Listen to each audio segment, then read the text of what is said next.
Hello my dear students, जय Hind. HP police constable का exam over हो चुका है। आज 3 जुलाई 2022 को एचपी पुलिस कांस्टेबल का रिटन एग्ज़ाम था। आई होप आपका पेपर बहुत अच्छा गया होगा। अगर पेपर की बात की जाए तो ये किस लेवल का पेपर था, तो मैं इसे थोड़ा सा डिफ़िकल्ट साइड मानूंगा, क्योंकि 27 मार्च 2022 को जो एग्ज़ाम हुआ था वो स्लाइटली ईजी था इस एग्ज़ाम से। अगर आपके अटैम्प्ट कम भी हुए हो तो निराश मत होना, ये पेपर थोड़ा सा टिपिकल साइड था। ठीक है, चलो हम डिस्कस करते हैं आज इस वीडियो में इंग्लिश सेक्शन को। हिंदी और जीएस साइंस आप लोग किसी और वीडियोस के देख लेना, यानी नेट पे सर्च कर लेना तब, है ना। चलो हम शुरुआत करते हैं इंग्लिश सेशन की। ये आपका पेपर था, इंग्लिश सेशन के साथ चलते हैं सीधा। अभी आपका जीके आ रहा है ना, आप अटेम्प्ट कर सकते हो साथ साथ। मैं आपको इंग्लिश सेक्शन की आंसर की और सॉल्व पेपर बता देता हूँ पूरा सॉल्व करके। चलो ये रहा इंग्लिश का सेक्शन, यहाँ से शुरू होता है। क्वेश्चन नंबर 17 से 19 ये वाला क्वेश्चन है ना, तो लेट्स बिगिन। देखो 17 से 19 तक क्या बोल रहा है, choose the most appropriate meaning of the following idioms. देखो इस बार इडियम्स 3 दिए थे, इधर देखो हमारे पास ये तीनों के तीनों इडियम्स हैं। तो यहाँ देखो 40 विंग्स, पहला क्वेश्चन क्या दिया था, 40 विंग्स। 40 विंग्स का मतलब होता है दिन में छोटी नींद ले लेना थोड़ी देर के लिए ना, शॉर्ट स्लीप लेना, यानी नैप ले लेना दिन में, उसको बोला जाता है 40 विंग्स। तो इसमें देखो स्लीप डिसऑर्डर बिल्कुल नहीं होता, ये ऑप्शन नहीं था। आई साइट रिलेटेड इशू बिल्कुल नहीं था ये। A short sleep during the day, तो option number C is the right answer. Long sleeping hours नहीं, ये भी नहीं था, तो इसका option number C is the right answer. ठीक है, नेक्स्ट लिखो। नेक्स्ट क्वेश्चन हमारे पास, raise some hackles. Raise some hackles का मतलब होता है किसी को परेशान करना। To do a great task, नहीं ये नहीं हो सकता। टू एनॉय मे भी हो सकता है। टू मेक समवन हैप्पी बिल्कुल नहीं, हैप्पी तो बिल्कुल नहीं होता है, वो उसको निराश कर देता है। टू एम्पैथाइज विद अदर्स नहीं, तो इसका ऑप्शन नंबर बी हमारे पास सही आंसर है। ठीक है, नेक्स्ट लिखो। Throw in towel. Throw in towel का मतलब होता है हार मान लेना। It means to give up, to resist, to have a bath, to fight नहीं। Throw in a towel bath हो नहीं सकता, मतलब लिटरल मीनिंग तो इसका हो ही नहीं सकता इडियम्स का।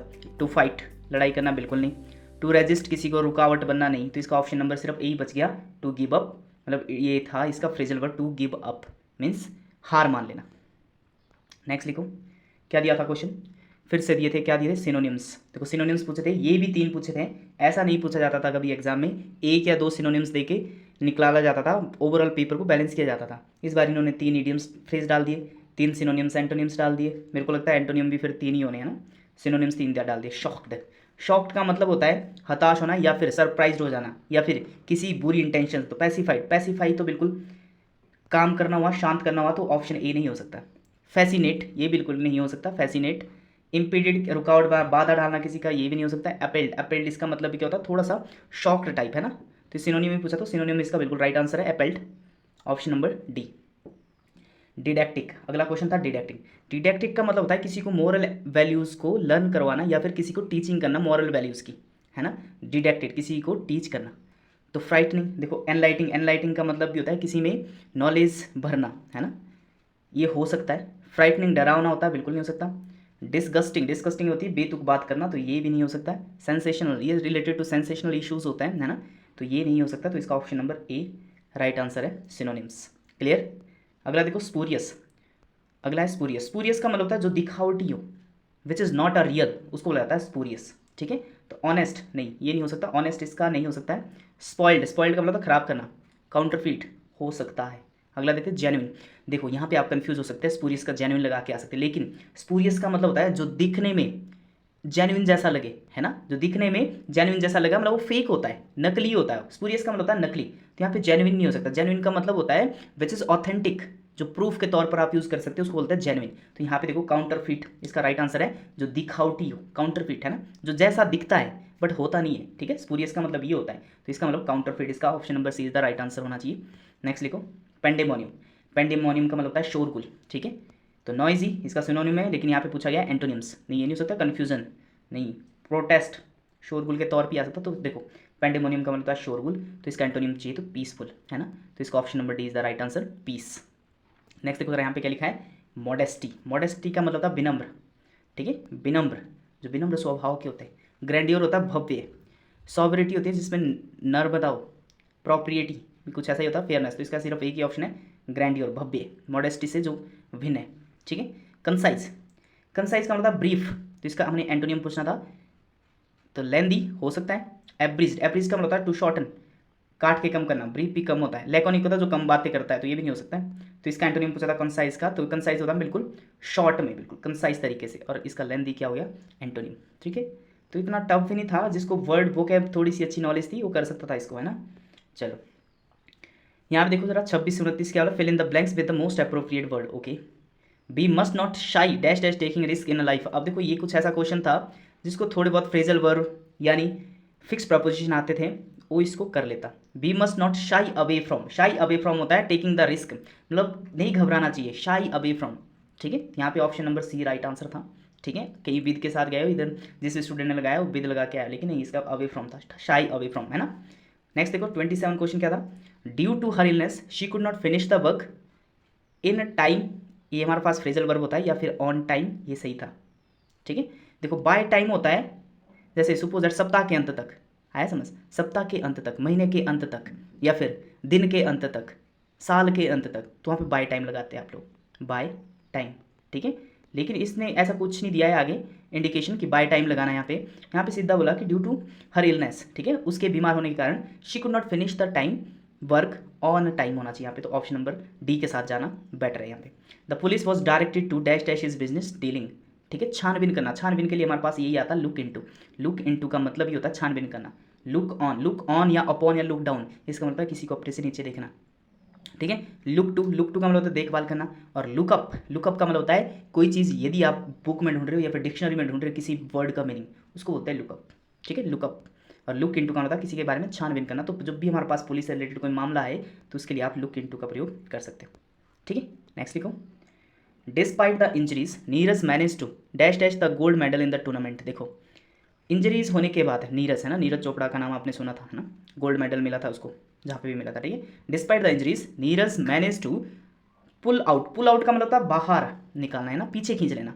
पुल ऑफ का मतलब होता है किसी इवेंट में सक्सेस होना। पुल इन का मतलब होता है गाड़ी के साइड वाइज को खींचना।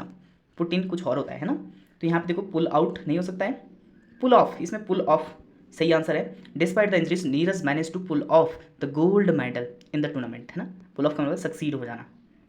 ठीक है, नेक्स्ट लिखो, ये क्वेश्चन थोड़ा सा डाउटफुल लग रहा है, माई सिस्टर इज टेकिंग होना चाहिए था यहाँ पे, है ना, बट स्टिल ये क्वेश्चन ऐसे सही है ना। I remember my sister taking me to the museum. Taking का मतलब बीइंग आना था यहाँ पे एक शब्द। ठीक है, ये ढूंढना था अपने शब्द बीइंग। अब देखो बीइंग किस किस में था, I remember taken to the museum by my sister, यहाँ पे माई सेल्फ तो नहीं हो सकता, इसमें बीइंग दिया है बट माई सेल्फ नहीं हो सकता। वॉज का कहीं जिक्र नहीं हुआ पास्ट का, टेकन इसमें नहीं बीइंग है, तो option number B is the right answer है। ठीक है, I remember being taken to the museum by my sister, this is the right answer. ठीक है, जिन्होंने भी ऑप्शन नंबर बी लगाया इसका ये राइट आंसर है। ठीक है, नेक्स्ट लिखो, I asked my sister if she had return the mobile phone to her friend. ठीक है, आई आस्क्ड, ठीक है, इंटरोगेटिव वाला क्वेश्चन था भैया, तो यहाँ पे देखना था आई आस्क्ड, तो देखो यहाँ पे बी में आस्क्ड तो ये तो नहीं हो सकता।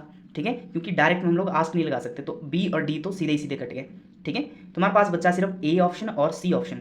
आई said to my sister, I said to my sister, यहाँ तक कोई प्रॉब्लम नहीं, लेकिन आप यहाँ पे देखो ऑप्शन नंबर में have you return, have you return कभी नहीं होता है। जब भी आपके पास ये शब्द आते हैं हैज़ और हैव, इनके बाद हमेशा वर्ब की थर्ड फॉर्म आती है, तो ऑप्शन ए इसलिए कट जाता है, समझ गए। तो यहाँ पे option number C is the right answer. ठीक है, have you return the mobile phone to my friend, बस इतना ही करना था आप लोग ने। ठीक है, ये बिल्कुल राइट आंसर था, ऑप्शन नंबर सी।